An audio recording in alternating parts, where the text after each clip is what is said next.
प्रभुंकर महत् नामर धन्यवाद हो। प्रभु अनुग्रह करी आम को पुणी थे शनिवार बाइबल अध्ययन उपासना मध्य को आसवा देले।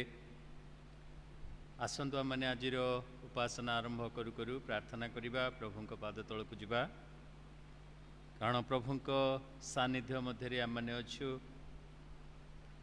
प्रभु ही आम मान को कथा कहतु, मनुष्य नुहे।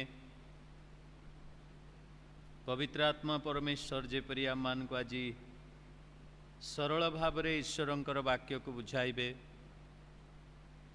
से मैंने प्रभु निकट में प्रार्थना करवा। हे मंगलमय सदा प्रभु परमेश्वर, आमे तुमर धन्यवाद देउअछु। अनुग्रह करी प्रभु तुम पवित्र सिंहासन को, तुमर मंदिर मध्य को आसवा को आम मान को देल। प्रेममय प्रभु, कटक ओडिया बाप्टिस्ट मंडलीर एही शनिवार बाइबल अध्ययन उपासना को तुमरी भक्त दास दासी मान को मध्य प्रभु आनी धन्यवाद दिए। आज ऑफलाइन रे एवं ऑनलाइन माध्यम रे जेते एही उपासना रे प्रभु जड़ित अछंती, प्रार्थना करुछु प्रत्येक को कथा कुह, प्रकाशित पुस्तकर रहस्य विषय सबू जानिबा को बुझिबा को हेले प्रभु आम को तुमर साहाय्यर आवश्यक अटे। कारण मनुष्य सीमित मात्र, आममानकर ज्ञान रे आममानकर बुद्धि रे आमने प्रभु किछि करि परिबु नाही। कारण वाक्य रे लिखा गला, जहा कर्ण शुणी नाही, जहा चक्षु देखि नाही, जहा हृदय रे जात हेई नाही, एपरी विषय मान प्रभु तुमरी वाक्य मध्य रही अछि। तेणु प्रार्थना करुअछु, आरंभरु शेष पर्यंत प्रभु समस्त भारत मेनिय नेटवर्क हो किंबा करेंटर समस्या हो किंबा टेक्निकल किछि प्रॉब्लम हो, सब किछि को तुम पवित्र पाद तले आम माने रखुअछु। प्रभु आज आम मान को तुमर सानिध्य मध्य रे तुमर वाक्य आलोचना करिवार आशीर्वाद मध्य दियो। जो माने असुस्थ अछंती ए समय रे से मान को सुस्थता दियो। जो माने वाक्य शुणुचंती से मान को हृदय को खोली दियो। जो माने ट्रैवल करूचंती एवं प्रभु अटेंड करिचंती से मान को मध्य तुमे कथा कुह, सेफ ट्रैवलिंग दियो।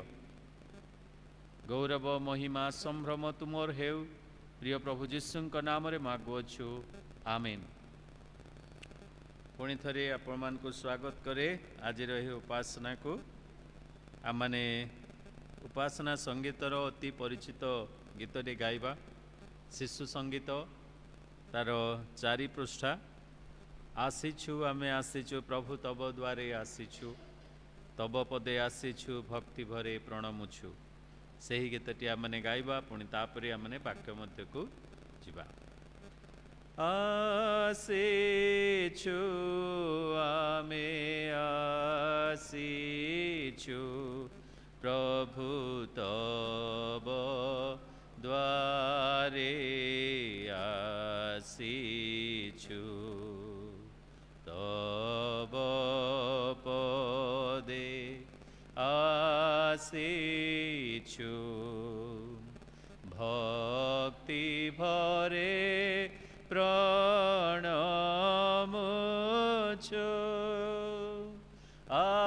आसीछु आमे आसीछु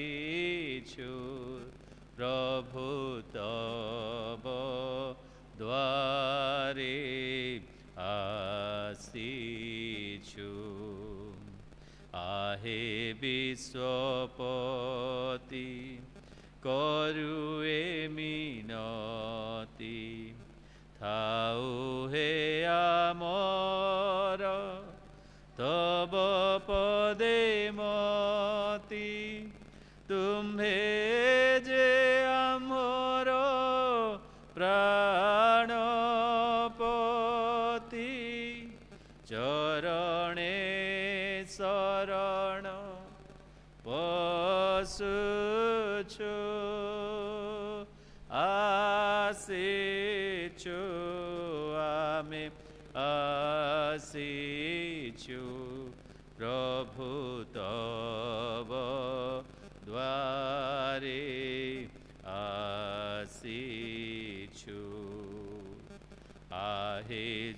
ସୁଦୟାମୟ ଆସ ଏ ସମୟ ତୁମରି ଆଶୀଷ କର ହେ ଦାନ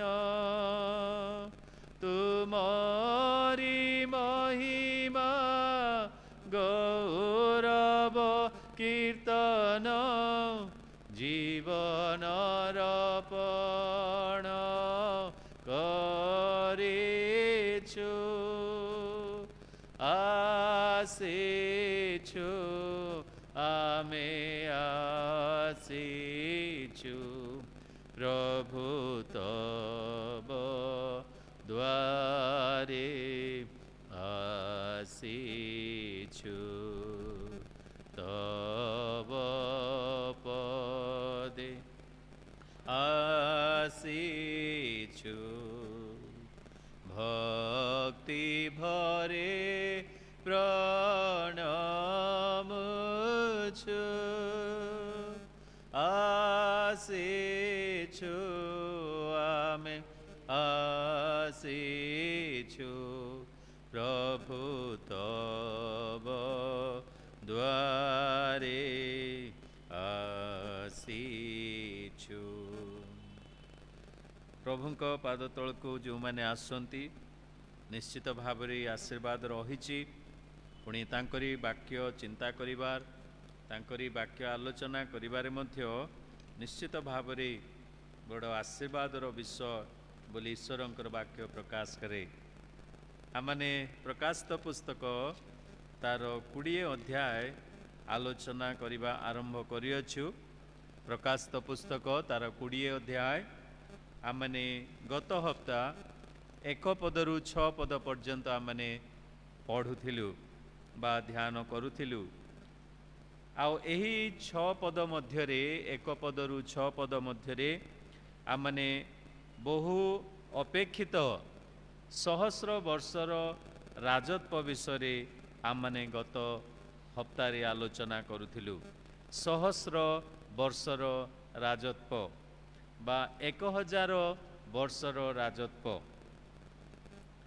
ଯାହାକି ଏ ପ୍ରକାର ଲେଖାଯାଏ 20 ପର୍ବର ପ୍ରଥମ ପଦରେ ପରେ ମୁଁ ଜଣେ ଦୂତଙ୍କୁ ସ୍ୱର୍ଗରୁ ଓହ୍ଲାଇ ଆସିବାର ଦେଖିଲି ତାହାଙ୍କ ହସ୍ତରେ ପାତାଳ କୁଣ୍ଡର ଚାବି ଓ ଗୋଟିଏ ବୃହତ୍ ଶୃଙ୍ଖଳ ଥିଲା ସେ ସେହି ସର୍ପ ସେହି ପୁରାତନ ନାଗ ଅର୍ଥାତ୍ ଦିଆବଳ ଓ ଶୟତାନକୁ ଧରି 100 ବର୍ଷ ପର୍ଯ୍ୟନ୍ତ ବାନ୍ଧି ପକାଇଲେ ପୁଣି ତାହାକୁ ପାତାଳ କୁଣ୍ଡରେ ନିକ୍ଷେପ କରି ସେଥିର ମୁଖ ବନ୍ଦ କଲେ ଓ ତାହା ଉପରେ ମୁଦ୍ରାଙ୍କ ଦେଲେ ଯେପରି କେହି 100 ବର୍ଷ ଶେଷ ନ ହେବା ପର୍ଯ୍ୟନ୍ତ ସେ ଜାତି ସମୂହକୁ ଆଉ ଭ୍ରାନ୍ତ କରିପାରିବ ନାହିଁ ଏହାପରେ ଅଳ୍ପ କାଳ ନିମନ୍ତେ ତାହାକୁ ମୁକ୍ତ ହେବାକୁ ହେବ ଏ ଅଂଶଟି ପୁଣି 4 ରୁ 6 ପଦ ପର୍ଯ୍ୟନ୍ତ ଆମେ ଆଲୋଚନା କରୁଥିଲୁ ଏହି ସ୍ଥାନରେ ସହସ୍ର ବର୍ଷର ରାଜତ୍ୱ ଯାହାକି ପ୍ରତ୍ୟେକ ବିଶ୍ୱାସୀ ବିଶ୍ୱାସିନୀ ମାନଙ୍କର ପ୍ରାର୍ଥନା ଲୁକ ପୁସ୍ତକ ତାର 11 ପର୍ବର କଥା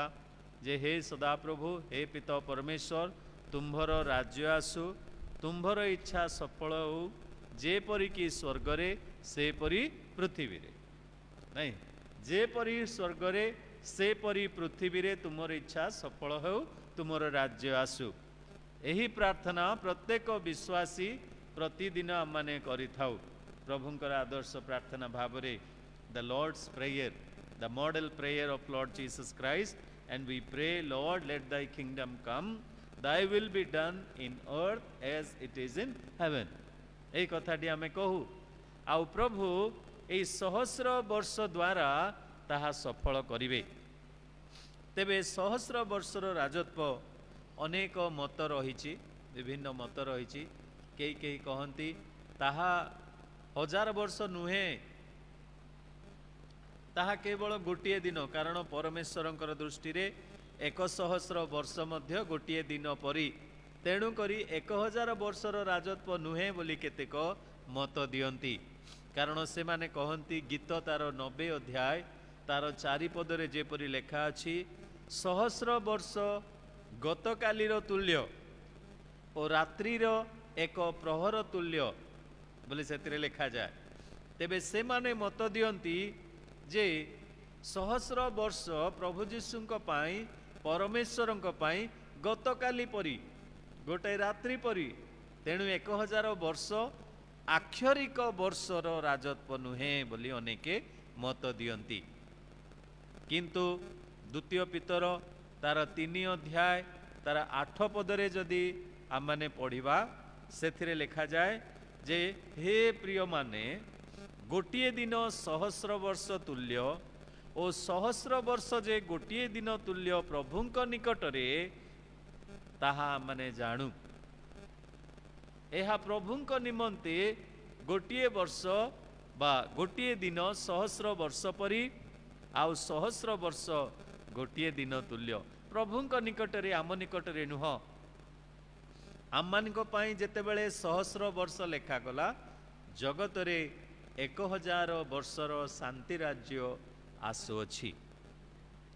तेबे एही शांति राज्य विषय रे केवल प्रकाशित पुस्तक रे लेखा गला जहाँकि 1000 वर्ष बोली। प्रकाशित पुस्तक तार 20 अध्याय 1 पदरु 6 पद बा 7 पद मध्य 6 थर यही शब्दटी व्यवहार करागला, सहस्र वर्ष सहस्र वर्ष सहस्र वर्ष बोली। तार अर्थ हैला 1000 वर्ष। तेबे यही 1000 वर्षर समय केबे ना माथियो तार 24 अध्याय तार जदि आमे 29 रु 30 पद देखिबा सेई स्थान रे आमने देखु जे ताहा क्लेश परे परे जगत रे क्लेश अछि, सेही क्लेश परे परे एही शांति राज्य आरंभ हेबो बोली। पुणी दानिएल पुस्तक तार 9 अध्याय 27 पदरे मध्य लिखा जाए जे 70तम सप्ताह परे वर्तमान पर्यंत 69 सप्ताह सरी अछि, आउ शेष सप्ताह बा 70तम सप्ताह आउ बाकी रही अछि। सेई 70तम सप्ताह बा गोटिए सप्ताह रे 7 दिन जेपरी 7 वर्षर क्लेश इस्राएल लोक माने भोग करिवे। तेबे एही सहस्र वर्षर समय हैला क्लेश परे शांति राज्य आरंभ हेबो। प्रभु जीशु ख्रीष्टंकर आगमनर बा प्रभु जीशु ख्रीष्टंकर शांति राज्य आउ से कौन हेबो स्थापित हेबो। एही सहस्र वर्ष रे माने ता विषय रे अनेक कथा भाववादी मानक द्वारा उल्लेख करा जायछि। सहस्र वर्ष शब्दटी जदिच केवल प्रकाशित पुस्तक रे लेखा गला, किंतु या विषय रे अनेक भाववादी माने प्रकाश करिसंती जे केमिति हबो सहस्र वर्ष। आमने जानू एहा प्रजातंत्र नुह, अर्थात डेमोक्रेटिकल रूल नुह। इलेक्शन हबो तापरे जणे मंत्री प्रधानमंत्री मुख्यमंत्री निर्वाचित हेबे ता नुह। एहा गणतंत्र नुह किंबा एहा राजतंत्र नुह। जदिच राजा परी प्रभु जीशु राजत्व करिबे, किंतु एहा होची प्रभुतंत्र अर्थात प्रभु निजे थियोक्रेसी बोली कहा जाए, जो थिरे कि प्रभु निजे राजा हेबे। प्रभु जीशु ख्रीष्ट जहाँ को आमे राजा मानकर राजा बोली कहू, से आसीबे एवं 1000 वर्ष धरी तांकरी पितृपुरुष दाऊदंकर सिंहासन रे से बसिबे। से 1000 वर्ष राजत्व करिवे। आउ सेई सहस्र वर्षर राजत्व समय रे कौन हेबो ना शयतान दूरीकृत हेबो। शयतानर स्थान आउ जगत मध्यरे नथिबो। जहाँकि आमने देखिलु जड़े स्वर्गीय दूत आसिले, पुणी से पाताल कुंडर चाबी तांक हाथ थिला। से पाताल कुंड को खोलिले, पुणी तांक हाथ रे गोटे बड़ श्रृंखल थिला बा जंजीर थिला बा चेन थिला। से चेन रे से कौन कले शयतान को बांधिले। आउ मु कहूଥିଲି आपण मानकु जे शयतान को केमती से बांधिले। आमे तो देखू जेतेबेले कि आउ प्रभु जीशु ख्रीष्ट जगत रे वास करुथिले, सेई समय रे आउ जणे बाहिनी भूत से कौन कले। मार्क पुस्तक 5 पर्व रे देखिबे जदि लेखा अछि 1 रु 5 पद मध्य रे जणे बाहिनी भूत लागिथिबा मनुष्य को लोक माने जंजीर रे बांधुतिले बेड़ी रे रखुतिले किंतु से जंजीर सब छिंडे देउथिला। यार अर्थ हैला शयतान और दुष्टात्मा को बांधिबा पाई कौन सी प्रकार मनुष्य द्वारा निर्मित जंजीर काम देव नाही। अनेक लोक एपरिकी ख्रीष्टीय परिवार रे मध्य बेले बेले भूत प्रेतर भय आसिले गुणिया पाखक लोके दौड़ती आ डाकती कहती ए घर को टिके बांधी दियो। हाँ ए घर को बांधी दियो जेपरिकी आउ दुष्टात्मा गृह मध्य प्रवेश करिवो नाही। प्रिय बंधु माने जगतर कौन सी भूत आउ गोटे भूत को केमती बांधिबो से कथाटा प्रकाश करागला नूतन नियम रे। दुष्टात्मा आउ गोटे दुष्टात्मा सहित केमती युद्ध करिवो सेटा संभव नुह। आमे चेष्टा करू जे भूत प्रेतर भय हेले आमने गुणिया मान पाखक जाए ताको बांधिबा को चेष्टा करू किंतु जदि बांधिबे दुष्टात्मा को केवल ईश्वरंकर जंजीर। हालेलुया। ईश्वरंकर जंजीर ही शयतान को बांधिबो।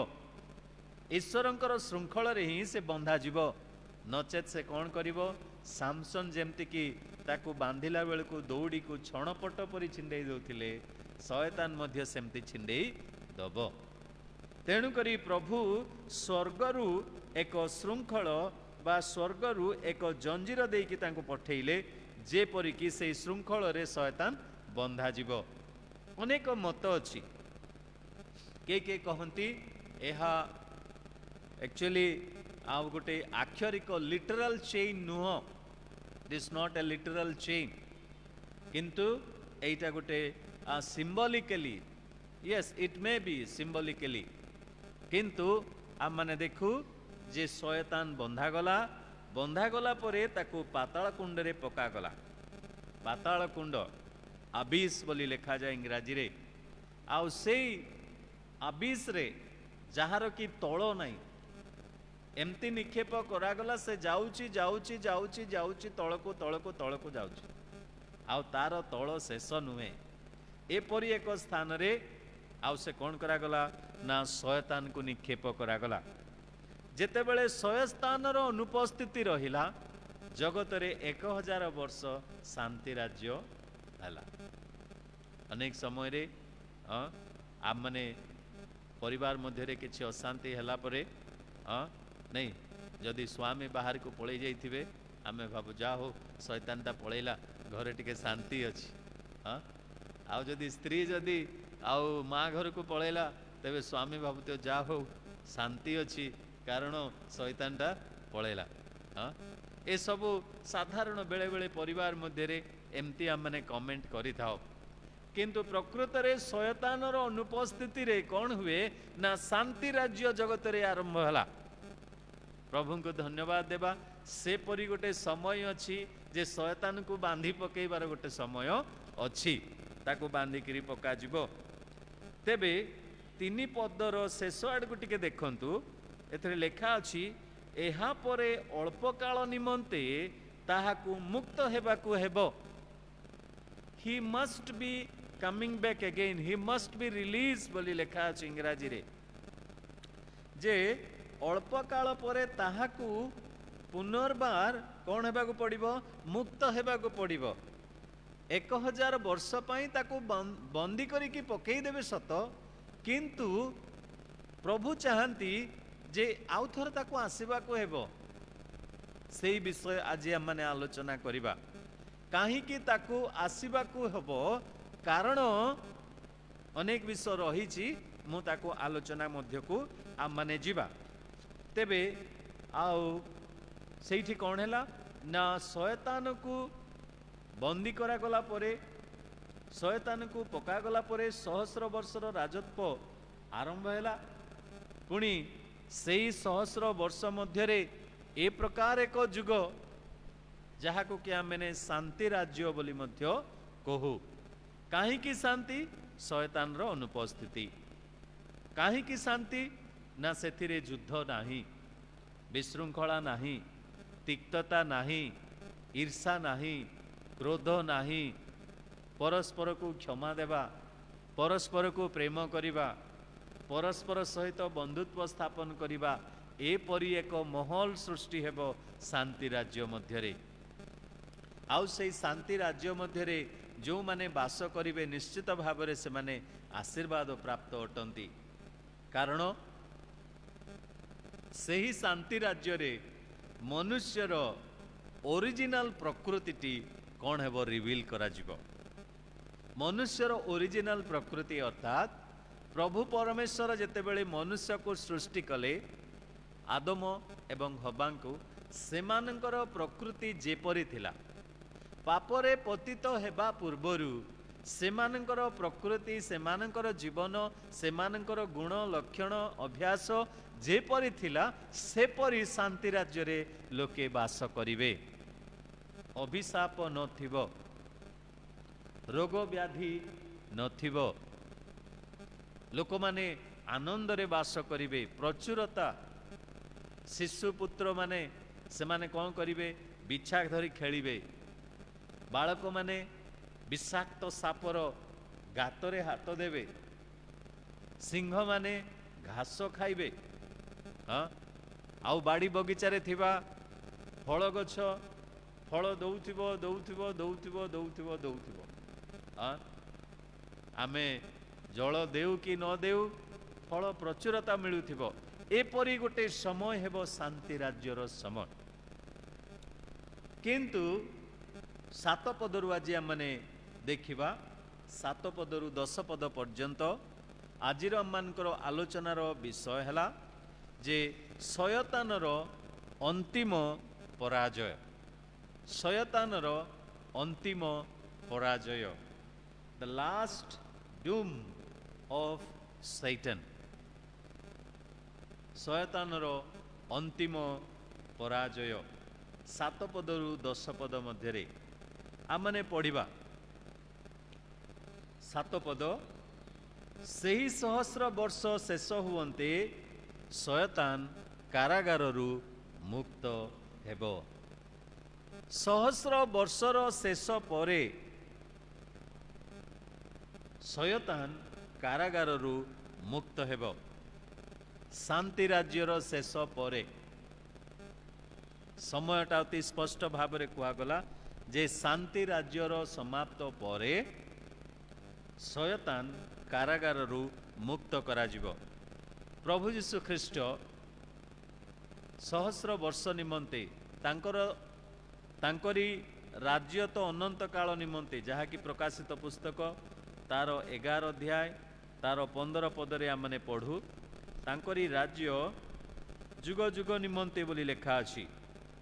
15 पदरे एक प्रकार लिखा जाए, सप्तम दूत तुरी ध्वनि करते स्वर्गरे महाशब्द सह एही बाणी हैला, जगत उपरे राजत्व आम्भमानंक प्रभुंकर ओ ताहांक ख्रीष्टंकर हस्तगत होइअछि, आउ से जुगे जुगे राजत्व करिवे। तांकर जुग जुग धरी राजत्व करिवे। किंतु एई सहस्र वर्ष परे शयतान को कौन करा जाउची, रिलीज करा जाउची।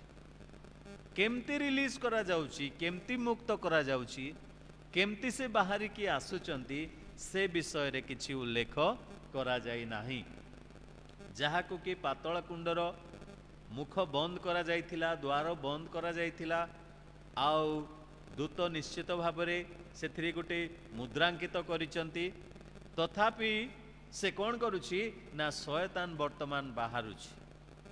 ताकू जेतेबेले टिके रिलीज करागला, केमती भाव में करागला आमे जानुना, कारण से विषय रे किछि लेखा जाई नाही। किंतु निश्चित भाव में से एपरी शक्तियुक्त होइकि उठुछि, हजारों वर्ष धरी जे कि गह्वर मध्यरे रहिथिला, वर्तमान बाहरी आसिला बेलकु सिंह परी कोण ताठु मध्य अधिक शक्तिर सहित से गर्जन करिकि बाहरुछि। हाँ, से गर्जन करिकि पाताल कुंडरू बाहरी आसुअछि। केमिति से बाहरिले आमे से कथा न देखिबा, किंतु विशेष करी आमे टिके चिंता करिबा काहेकि ताकू प्रभु आउथरे रिलीज कले नहीं। समस्याटा तो सरी थिला, 1000 वर्ष तो शांति राज्य चली थिला। हाँ, किंतु कहीं प्रभु आहुरी तांको रिलीज कले का मनरे कौन आसुचे कि कहीं प्रभु रिलीज कले तांको नहीं किछि तो कारण थिबो निश्चित कहीं से प्रथमे माने शुणिलु 3 पदरे 20 पर्वर 3 पदरे जेमिति कि जगतर लोक मानकु भ्रांत करिबो नै तेणु करी ताकु निक्षेप करा जाऊ निक्षेप करा गला वर्तमान आउ थरे ताकु रिलीज करा गला काहे कि मु गोटे दिटा विषय मु कहिबी प्रथम कथा हला अधार्मिक माने स्वर्ग राज्य रे प्रवेश करिवे नाही अधार्मिक माने स्वर्ग राज्य रे प्रवेश करिवे नाही ए शांति राज्यर लोक मान विषय रे आमे जानू किए किए शांति राज्य रे थिबे शांति राज्य रे जेतेबेले कि प्रथम पुनरुत्थान हेबो प्रथम पुनरुत्थान रे आमने जानू जे मंडली पुनरुत्थित हेबो पुणी पुरातन नियम ठारू मंडली राप्चर हेबा पर्यंत जेते जण विश्वासी माने मृत्युवरण करिसंती सेमानकर आत्मा आउ सेमानकर ए सबु परे से माने पुनरुत्थित हेबे किंतु क्लेश समय रे जो माने कि भंड ख्रीष्टंकर नाम को संख्या को ग्रहण करि नाहंती बंचिकी रहिले से माने सबु कौन करिवे सहस्र वर्ष रे प्रवेश करिवे सहस्र वर्ष रे से माने प्रवेश करिवे पुणी मंडली जे स्वर्ग रे थिबो 7 वर्ष काल मंडली प्रभु जीशु ख्रीष्टंक सहित आसीबे आउ राजत्व करिवा पई से माने सिंहासन रे बसिबे तेबे जेउ माने जीवनर सहित शरीरर सहित शांति राज्य रे प्रवेश करिवे से माने हेले किए ना क्लेश को जेउ माने जय करिथिबे 7 वर्षर क्लेश रे जेउ माने कि शयतान द्वारा भंड ख्रीष्ट भंड भाववादी द्वारा ताड़ित हेले किंतु जीवन हरैले नाही प्रभु से मानकु बंचई की रखुचंती गुप्त करिकी रखुचंती तांकर मनोनीत लोक मानकु से माने कोन करिवे ना शांति राज्य रे प्रवेश करिवे से माने तो अधार्मिक नुहंती से माने तो स्वर्ग जीवा कथा नहीं तबे काहे कि पुणी शैतान आस्तिला से मानकर औरस रे जेउ माने कि जात हेबे शांति राज्य रे से माने पाप प्रति कौन हेबे लालायित हेबे कारण से माने धार्मिक हेले मध्य परित्राण प्राप्त हेले मध्य उद्धार पाइथिले मध्य से मानकर औरस रे जे जात हेबे से माने परित्राण पाई नांती आज आम कथा चिंता करंतु आमे प्रभु जीशु को त्राणकर्ता रूपे ग्रहण कलु आमे ख्रीष्ट को ग्रहण कलु तांकर आत्मा रे मुद्रांकित हेलु डुबन नेलु मंडलीर सभ्य सभ्या हेलु आम माने परमेश्वर दृष्टि रे धार्मिक गणित हेलु किंतु आमर संतान माने कोन धार्मिक होई जिवे नाइ आमे धार्मिक हेले आमर संतान माने जे धार्मिक होई जिवे ता नुह एली परी याजकर पुत्र माने मध्य अबाटरे चाली जाइथिले मूसा परी प्रभुंकर दासंकर 2 पुत्र मध्य अबाटरे चाली जाइथिले सामुएल परी प्रभुंकर दासंकर पुत्र माने मध्य से परी सामर्थ्य से परी योग्यता से मान ठारे नथिला जो माने कि इस्राएल को शासन करिवे अर्थात पुओ जे बापा जे पालक पुओ मध्य पालक हे जिवो हेई पारे किंतु से जेते बेले प्रभुंकर आह्वान पाइबो नहीं मु राजा मो पुओ मध्य राजा हे जिवो ता नुह धार्मिक व्यक्तिर संतान माने जे धार्मिक होई कि जन्म हेबे ता नुह तेणु करी जेउ माने जन्म नेबे से माने कोन करिवे शयतान प्रति तांकर आग्रह रहिबो तेबे से परि लोक माननकु केमिति प्रभु नूतन पृथ्वी नूतन स्वर्ग नूतन जेरुसालेम रे प्रवेश करेइबे 3 गोटी वासस्थान विषय लेखा अछि नूतन पृथ्वी नूतन स्वर्ग नूतन जेरुसालेम ए 3टी वास केमिति से माने प्रवेश करिवे से माने प्रवेश करि पारिबे नाही तेणु करी शयतान आसीबो आउ जो माने कि फारूसी परी थिबे 1000 वर्षर आशीर्वाद भोग करुथिबे आराम से रही थिबे पाप करने को भय करुथिबे, पाप भितरे थिले मध्य दमन करिके रहउथिबे, कारण लोह दंडरे शासन करा जाउथिबो। सुजोग मिलिला बेलकु से मानकर असली परिचय से माने देबे। तेणुकरी शयतान को पुनर्बार आसवा को पड़िबो।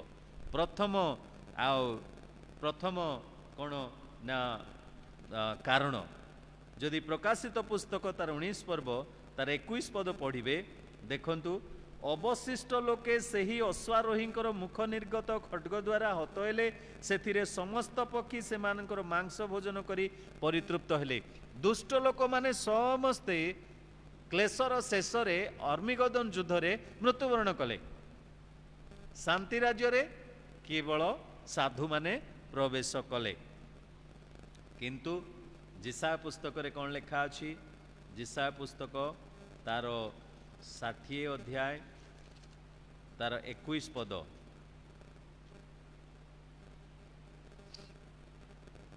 मध्य तुम्भर लोक समस्ते धार्मिक हेबे, सेमाने अनंत काल जाए देश अधिकार करिवे, सेमाने आंभर गौरवार्थे आंभर रोपित शाखा और आंभर हस्तकृत कर्म अटंती। धार्मिक लोक माने चिरकाल राजत्व करिवे, किंतु तांकर संतान माने नुह। से मानंकु उद्धार पाइबा परित्राण पाइबार आवश्यक रही अछि। तेणु शयतान आसवा को हेबो,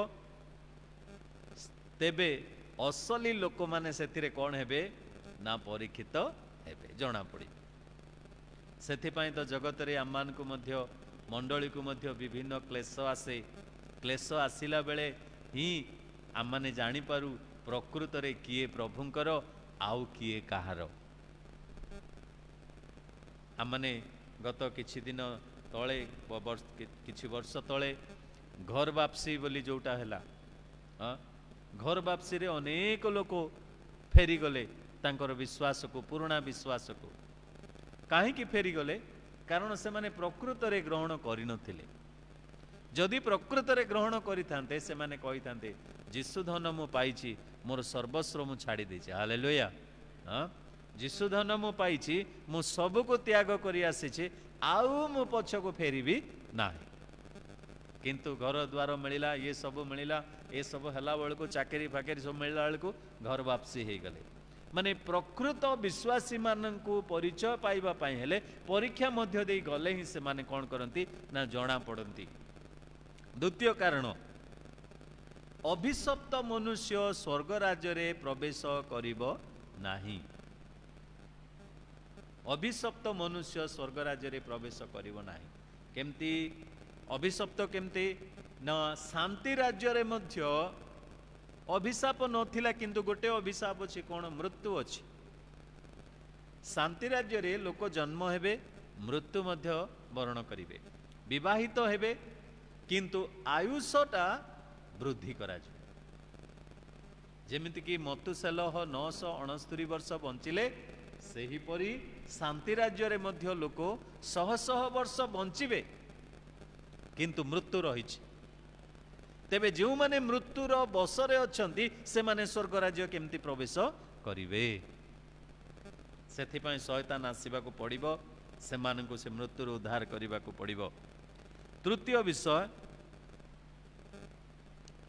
अधार्मिक कौनसी परिवेश रे धार्मिक होई जाए नाही जे पर्यंत प्रभु तांको आह्वान करिना। अधार्मिक कौनसी परिवेश मध्य रे से धार्मिक हो पारे नाही। तार असली परिचयटा से देखे दब। At any situation the wicked will be wicked. किंतु धार्मिक जे कौनसी परिस्थिति रे मध्य से धार्मिकतार लक्षण दिखेइबो। The righteous will show the sign of righteousness at any situation। से अग्निकुंड रे हो कि समुद्र गर्भ रे हो, अनाहार रे हो कि उलग्नता रे हो, धार्मिक धार्मिक परी ठिया हबो। तेबे आमने देखु जे एई शांति राज्य रे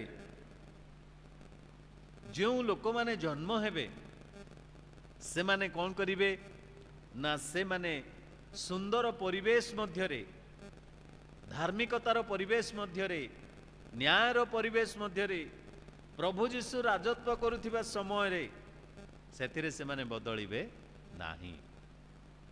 जो पर्यंत हृदय बदली नाही मन परिवर्तन होई नाही आमे जेपरी परिवेश रे थिले मध्य बदलिबा नाही।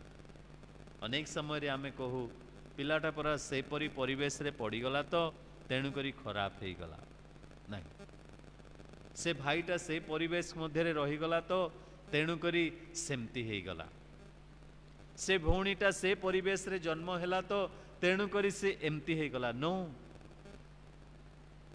प्रकृत हृदय रे किए अछि से घुंचिबा पर्यंत से न घुंचिबा पर्यंत मनुष्यर जीवन बदलिबो शयतान ठारू दूरे रहिबा को पड़िबो। लोके काहींकि ख्रीष्टन को अग्राह्य करती कारण से माने पाप को प्रेम करती। जो माने ख्रीष्टन को अग्राह्य करती से मानकर मुख्य कारण हैला से माने पाप को प्रेम करती आउ शरीर केबे हेले परमेश्वर को संतुष्ट करि परिबो नाही। रोमियो पुस्तक तार 8 अध्याय तार 7-8 पदरे लेखा अछि।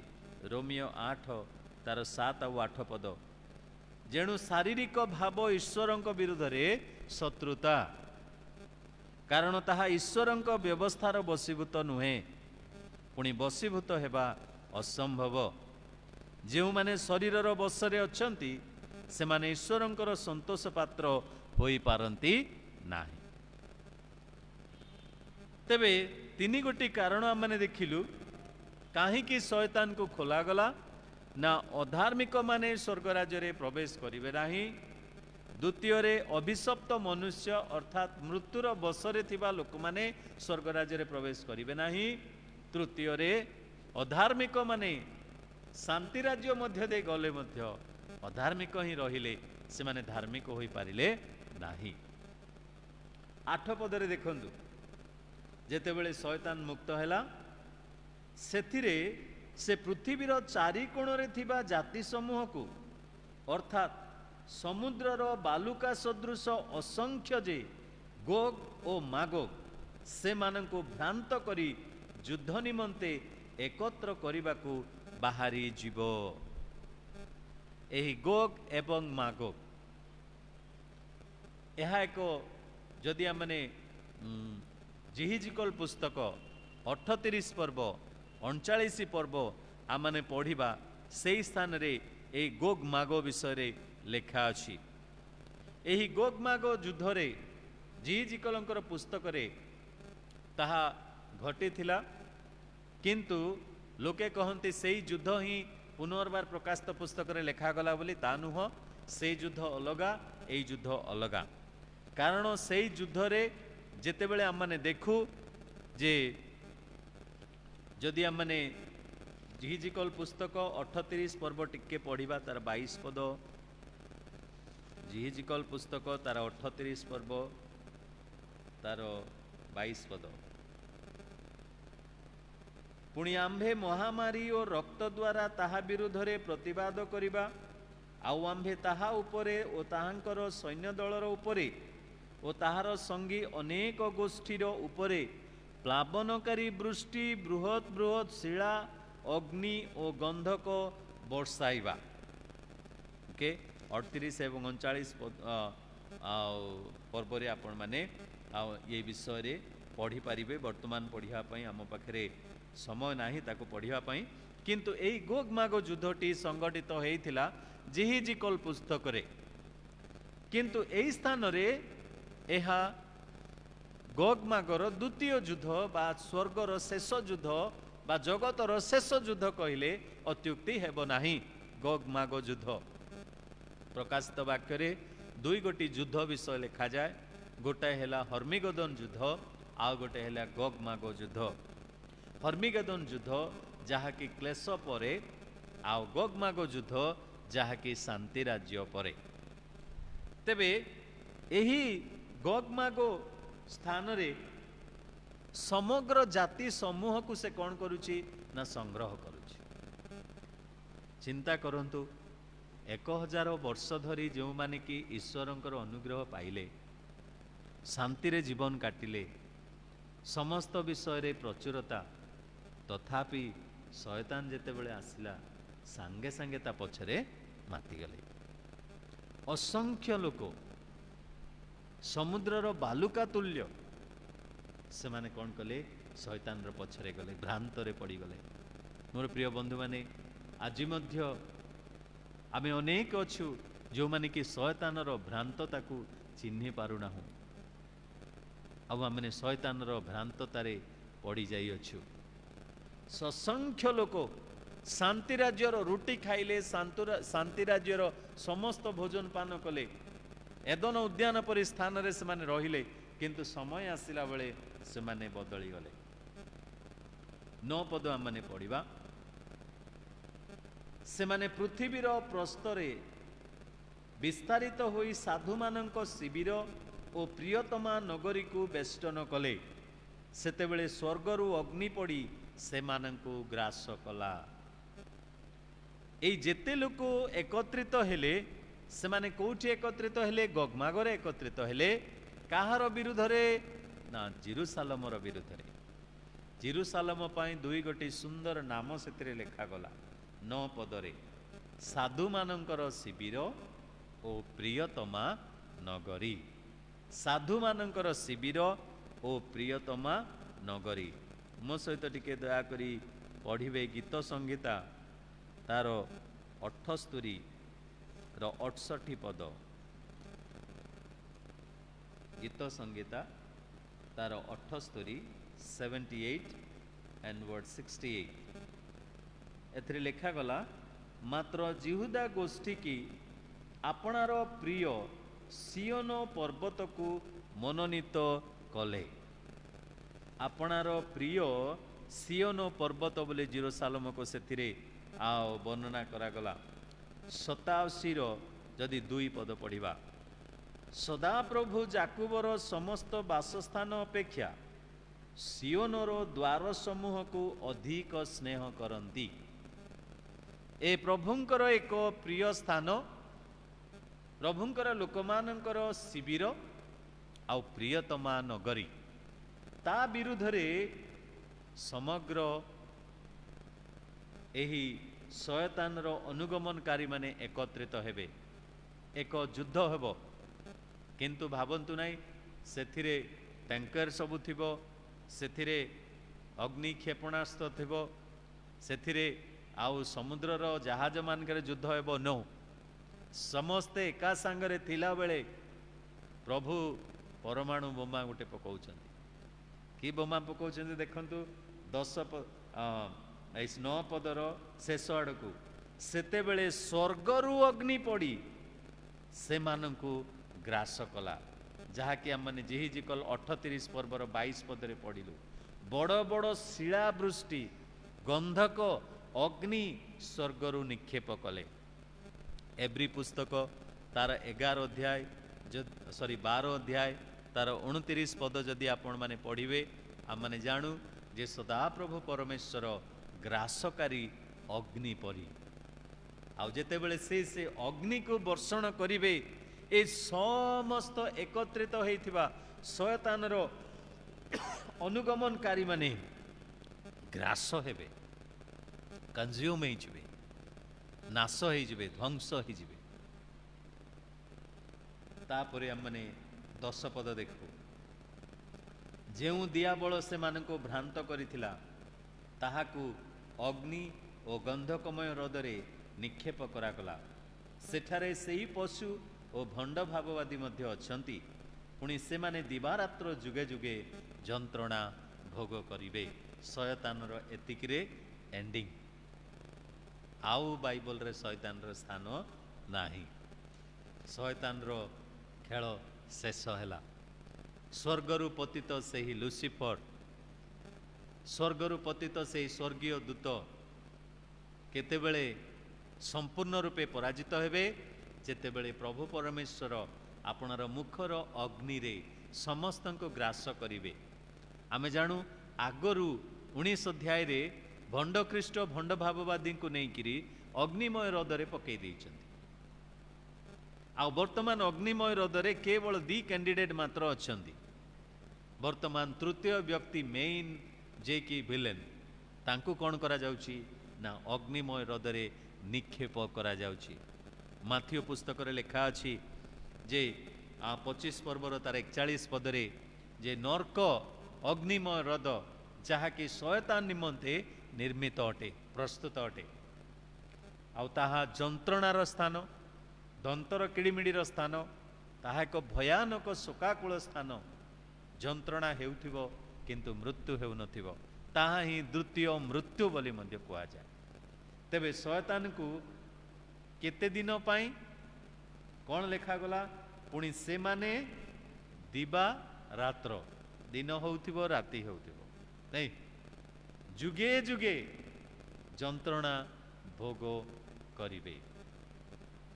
ବିଶ୍ୱାସୀମାନଙ୍କ ପାଇଁ ରୋଦନ ରାତ୍ରି ପାଇଁ ପ୍ରବାସ କରିପାରେ, ମାତ୍ର ନାଇଁ ପ୍ରାତ ସମୟରେ କ'ଣ ଆସେ?